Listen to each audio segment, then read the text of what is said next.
Magandang araw sa inyo lahat. Simulan ang ating pagtutunggali. Diploma o diskarte? Gawin natin ito sa pamamagitan ng flip-top battle. Hindi natin alam kung sino magsisimula pero magbato-topic na muna kayo. Topic? Okay, natalo yung diploma, kaya ikaw ang mauuna. Maaari ka na magsimula. Itigil ang inyong mga kaingayan, mga hangal. Hindi pa nga. Kung patibayan sa buhay ang pag-uusapan, pues, meron akong dangal. Diploma ang susi upang makatakas ka sa kahirapan at hindi ka matatapakan ng mga taong akala mo lahat ay multi-billionaire man. Bakit? Hindi mo nakikita?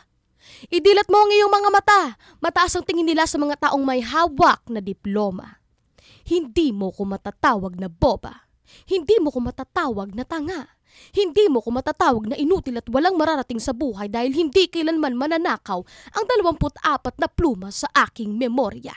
Ikaw, diskarte? Hindi ka mabubuhay ng parakit-rakit na napakadami mong target tapos yung sahod mo kulang pa sa pamunas ng iyong puwet. Nice, pre! Woo! Bakit? Totoo naman. Pag wala kang tinapos, isang kuto ka lang na pinisa sa isang dilatang walang laman. Ganyan na mga taong napakataas ng tingin sa sarili, dinaig pa yung sapot na nilukot ni Spider-Man. Kapag tapos ka, napakaraming pag-asa. Pwede ka pang lumipat ng plataporma. Napakarami mong chance na gumaan ng buhay dahil kapag sinikap mo magtapos at pagtiyaga, hindi lang itlog ang pwede mong ilaga. Kuha mo ba? Cut! Okay, natapos na nga siya. Bigla na masigabo palakpakan ng diploma. Nice, pre! Woo! Ngayon, pakinggan naman natin ang panig ni diskarte.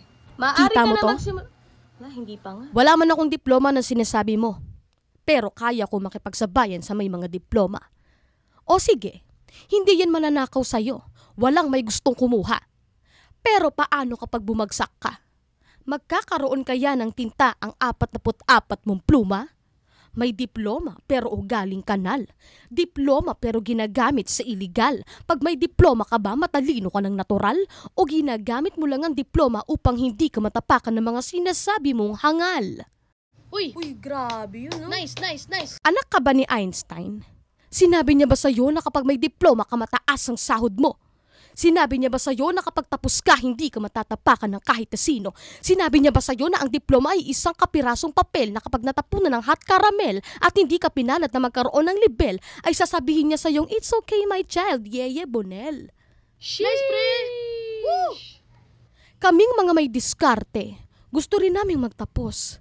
Pero hindi na namin nairaraos sapagkat napakaraming bagay ang hindi ko maipapaliwanag sa isahang hangin lang dahil nakakapaos. Sandali, pagpahingahin niyo ko.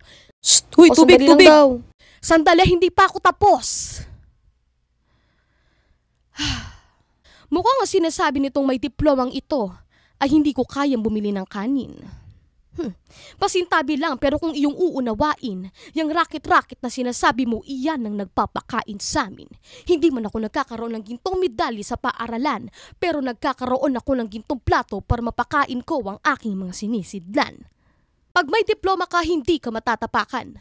Nino, na mga taong malalaki ang talampakan? Huwag mong gawing excuse ang kahirapan dahil kung talagang gusto mo magtapos, gagawa ka ng paraan. At huwag mo ding gawing bala ang iyong diploma dahil kung talagang karunungan ng dala mo, ikay magiging ilaw ng bayan, hindi apoy ng kasakiman. May diploma o wala, lahat tayo makasalanan. May diploma o wala, may kanya-kanya tayong responsibilidad na dapat ganapan. Kung ano man ang natutunan mo sa buhay simula nung bata ka, iyan ang gawin mong diploma. Diyan, mapalad ka. Ang buhay ay gulong ng palad. Sa itaas man o sa ibaba, alam mo kung ano pagkakaiba ng pandan at ng tanglad. Mas maganda kung sasabayan mo ng diskarte ang iyong diploma. Diyan mapalad ka. Sapagkat kami, malayo pa ang tatahakin upang makamit ang medalya ng pluma.